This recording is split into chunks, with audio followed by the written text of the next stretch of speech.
Hi everyone, so we're going to talk about the linear momentum equation here. Now, this is our linear momentum equation after the derivation using the Renal transport theorem. We can make some assumptions about the system. For instance, if we have a system where the volume is not changing, then we can of this partial differential with respect to time here, and we end up with this bottom equation, which is the steady linear momentum equation. We must make sure we keep track of both of these directional velocities because they're important and they are a function of the configuration. We also need to keep track of our direction with our forces. So this next figure is essentially showing an idea of the forces that we need to consider onto the system, okay? So we need to consider the sum of all external forces. A really easy way to kind of remember this is that there are essentially 4 components that you need to consider. The bottom equation here is the total forces acting onto the system. You have gravity, you have pressure, you have viscous effects, and then other. And these are typically like reaction forces. There's also tension and things like that that also need to be taken into consideration that are acting onto the surface. Now, when we're talking about our pressure forces, so on the left-hand side here in A, we're showing flow through a pipe. So it's going here and then exiting here. I don't want you to think about the flow direction when we're considering these pressure forces. I want you to think of like a trap, like you can see here. You have some pipe and you're entering your fingers into the pipe like so with the Chinese finger trap, and that actually defines the direction you can see here in C of our forces. This is going to be the force 1 acting at the bottom of the pipe, and this is force 2 acting downward on the top of the pipe. You need to consider your directional, your datum. So in this case, on the bottom, F1 will be positive, and in this case, this force is actually going to be negative. So you need to take that in consideration when you're doing the sum of forces onto the system. When you're actually looking at your linear momentum equation, we should actually consider what's called the momentum flux correction factor. So it is a dimensionless correction factor, and it's notated as a beta. Is required in order to use an algebraic form of the linear momentum equation. So as you can see here, so it's beta, density, velocity, area, directional velocity. This equation is showing that this is just m dot, okay? So you must consider that beta momentum flux correction factor whenever you're doing the steady linear momentum equations. Okay. Just as a guideline for laminar flow, beta is not very close to unity for fully developed laminar pipe flow, and ignoring beta could potentially lead to significant errors. For turbulent flow, we find that beta ranges from about 1.01 to 1.04. Since these values are so close to unity, many practicing engineers completely disregard the factor under turbulent conditions. Generally, you should check if you're in turbulent conditions or not, and that would be when your Reynolds number is greater than about 4,000, greater than or equal to 4,000.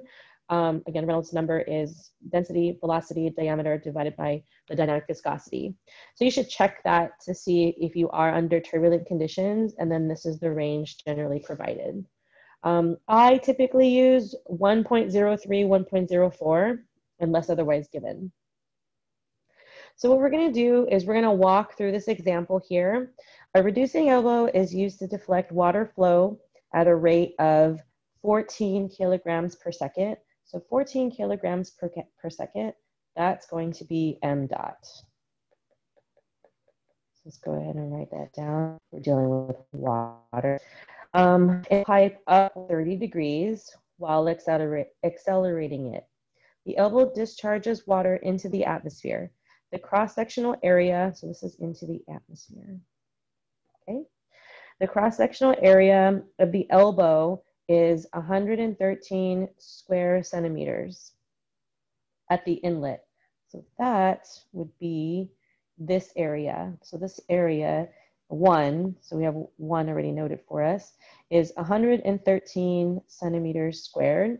And the outlet, which is visibly much smaller, you can see here, so A2 is 7 centimeters squared. The elevation difference between the centers of the outlet and the inlet is 30 centimeters. Okay, so that's going to be our elevation difference. So if we set our datum at the center, because that's when elevation difference is, Z1 is 0, because that's at datum, and Z2 is 30 centimeters. Okay. So the elevation difference between the centers and the outlet is 30 centimeters, okay? The weight of the elbow and the water is considered negligible. So that's going to be useful when we're doing our sum of forces onto the system. So let's just make a note here. Forces from elbow and water, 0, okay? First, determine the gauge pressure at the center of the inlet of the elbow and the anchoring force needed to hold the elbow in place. Okay. So let's continue making some observations here. So for part A, it's asking you to find basically P1. I'm not going to consider my atmospheric pressure in my calculations. So I'm just going to say P2 is then 0. That's just gauge pressure relative to the fluid, which is water. Okay, and we're going to be dealing with water. So let's go ahead and make a note of that. We're going to need the density for sure for linear momentum, which is 1,000 kilograms per meter cubed. And let's also write down m dot, which we had noted was 14 kilograms per second. At this point, okay, we can look back and say we don't have our velocities at the moment, but we have everything that we need to solve for it, right? Because we have our density, we have our fluid type, we have area, we just need to solve for our velocity. We're definitely going to need those velocities. Let's just do that really quick. And I'm going to look at this other stuff to see if we need to convert anything. And we do. So here, area 1 is 113 square centimeters.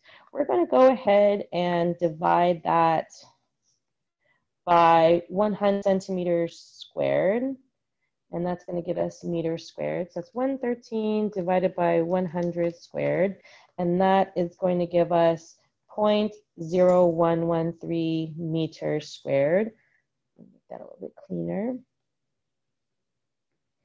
And this is going to give us, again, 7 divided by 100 squared is 7 times 10 to the negative 4 meters squared. And this is just 0.3 meters, okay? Got to have everything in the same unit. Let's go ahead and solve for our velocities, and we use m dot is equal to density multiplied by AV.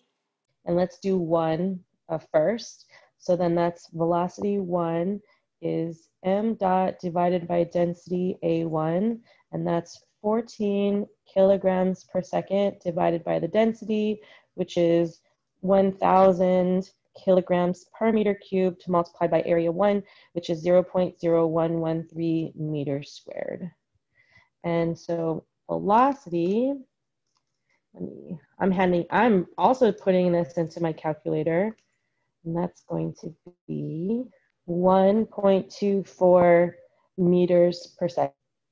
And V2, using the same approach, so over 1,000 kilograms per meter cubed multiplied by 8.2, which is 7 times 4 meters squared. And then the numerator is 14 kilograms per second. Okay, so we got 14 divided by 1,000 multiplied by 7e to the negative 4. And we have 20 meters per second, okay? All right, so let's go back to our picture. We have our velocities, we have our areas.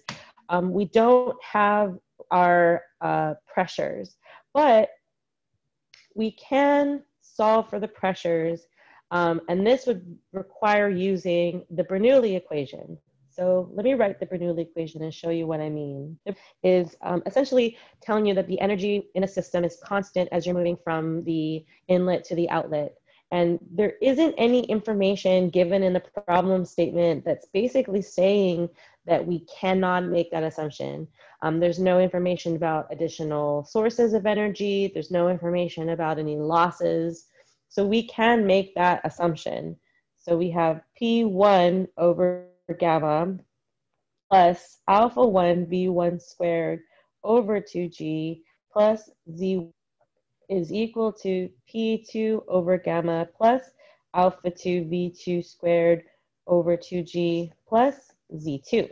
Okay, we can assume that our alphas are unity, so we don't have to worry about that. We can get rid of Z1, right, because we know that it's at datum. Our pressure at 2 is 0 because that's the atmosphere. So here's datum, and this is atmosphere. Those are the reasons. And other than that, I think we have everything we need to solve for P1, right? So we just manipulate this equation. P1 over gamma is equal to alpha 2 V2 over 2G plus Z2 minus alpha 1 V1 squared over 2G. Okay, we can combine a few things together, make this a little bit simpler. So P1 is equal to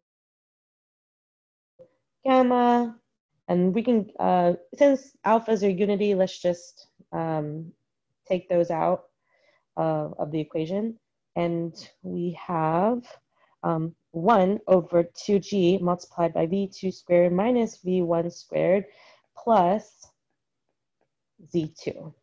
Okay, so this is a nice simplification for us to plug in our values. So we have gamma, where gamma is going to be 9.81 kilonewtons per meter cubed, or 9810 newtons per meter. And we have P1 is 9810 Newton per meter cubed, and this is going to be 1 divided by 2 multiplied by gravity, meters per second squared. My velocity at 2, which is 20 meters per second quantity squared, minus V1, 1.24 meters quantity squared, plus Z2, which is 0.3 meters.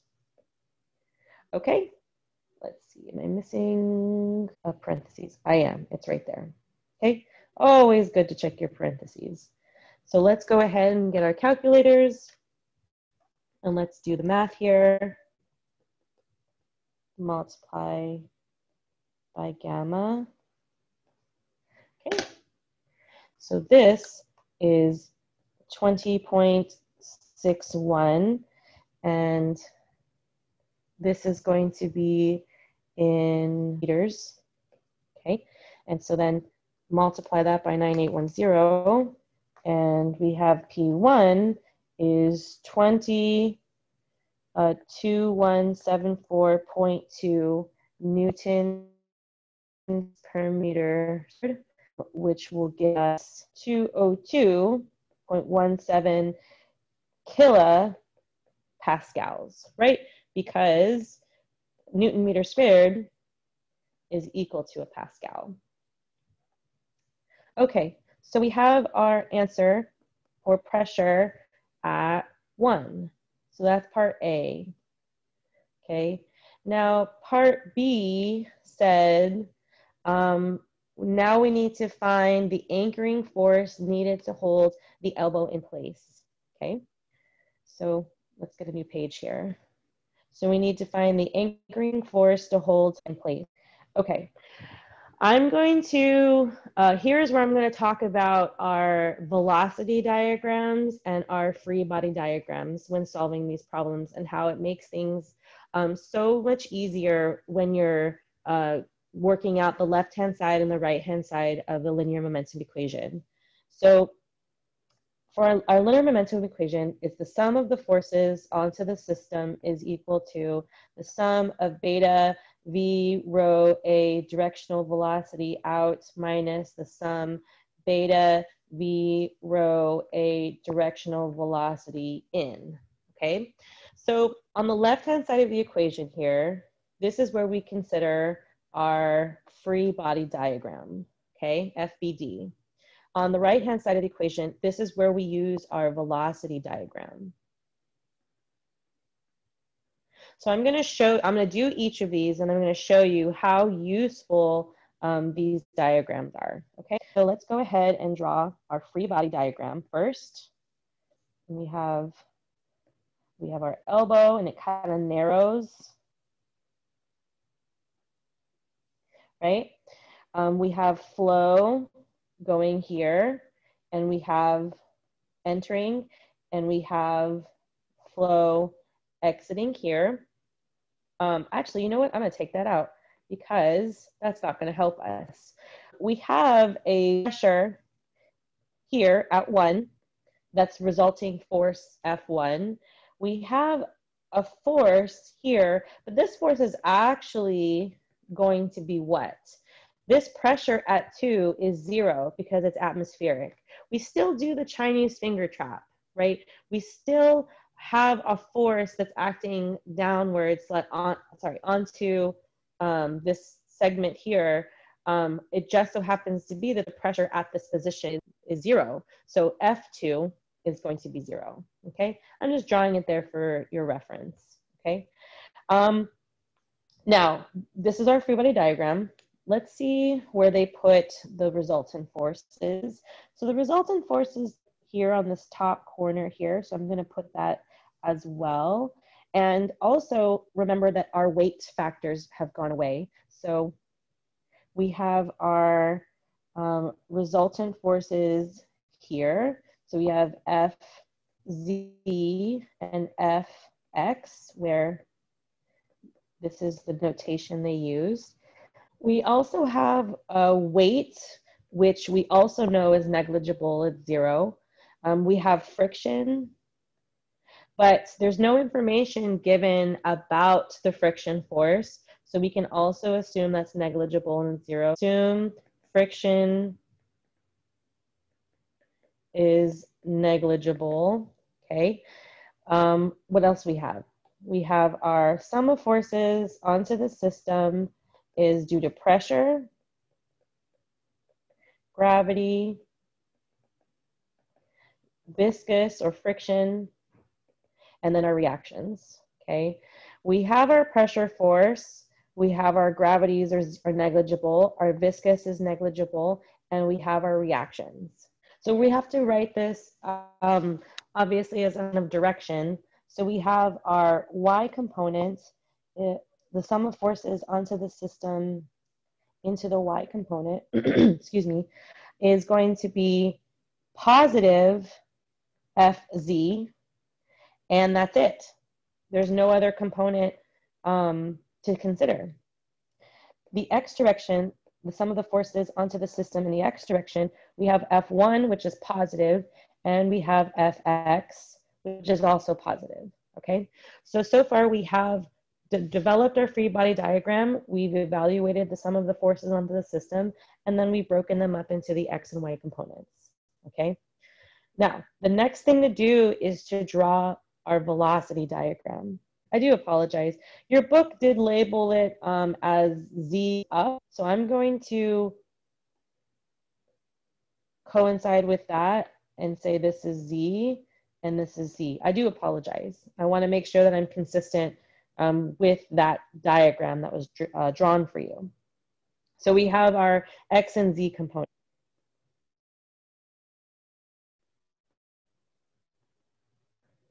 So I'm going to draw the configuration again a little bit bigger. We hit an elbow, and then we kind of narrow here. Okay. Now in this case, this is where flow becomes important. So we have flow entering and exiting. This is 1, this is 2. Okay, we have to again draw our positive datum here. So X and Z components here.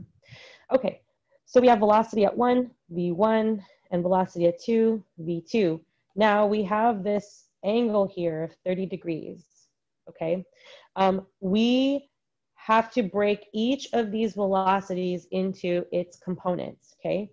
So we have v1x, v1z, v2x, v2z, okay? So v1x is just v1, right? No angle required. v1z is 0, right? Because we do not have a z component at 1, okay? And we also note this is going in the positive direction, right? So we don't have to have a negative sign there. So now we're going to break V2 into its components. So we have V2Z and V2X, okay? Both of these are actually positive, so that's great. So V2X is going to be, right, a function of that angle is velocity 2 multiplied by cosine theta. And our V2Z is going to be V2 multiplied by sine theta, right? That's our opposite here. Okay, so now what we're going to do is we're going to put both of these together, both our free body diagram evaluations as well as our diagram, and we're going to put them into the linear momentum equation. Here's our linear momentum equation. And one thing I'm going to assume, because we have that correction factor, I'm just going to assume that beta is 1.03. Again, the range is 1.01 to 1.04. As long as you state your assumption, then I can follow along with your work. Okay, so let's go ahead and write our equation. And let's start with the z direction. So the sum of the forces onto the system in the z direction is equal to our sum of beta v a directional velocity density, out minus the sum of beta v a directional velocity density in, okay? So if we go back to our sum of forces into the z, it's just Fz. So Fz is equal to, and our out location is at 2, and our in location is at 1. I do that because it's useful in this next step here. We're going to put beta V2, A2, V2Z density, make sure that the directional velocity minus beta V1 directional velocity, which is 1z. Okay? You can get rid of that. All right. So now all you have to do is plug and chug and solve for Fc. Easy, right? Let's write the linear momentum equation for the x direction, which is the sum of the forces onto the system into the x direction is sum beta v a directional rho out minus sum beta velocity a directional velocity density in. Again, this is out is 2, in is 1. And we go back to our sum of the forces into the x direction, which we wrote here is F1 plus Fx, F1 plus Fx is equal to beta V2 A2 V2x plus beta V1 A1 V1x density. I apologize, missing a density there. Okay, so that is base. Let me see, actually one of these goes away, right? V1z goes away. V1z is 0. Now you already have this. V2z is described in the velocity diagram. It says V2 sine theta. And all of these are also described in our velocity diagram. And that's it. You just plug in the values that we have already solved for, plug and chug, and you solve for Fx and solve for Fz. Hi everyone. So I noticed there was a little mistake when I derived the equation for f of z. I was missing a density here. So please make sure that you take your time and that you are making sure you're considering each component. And yeah, let me know if you have questions about the video.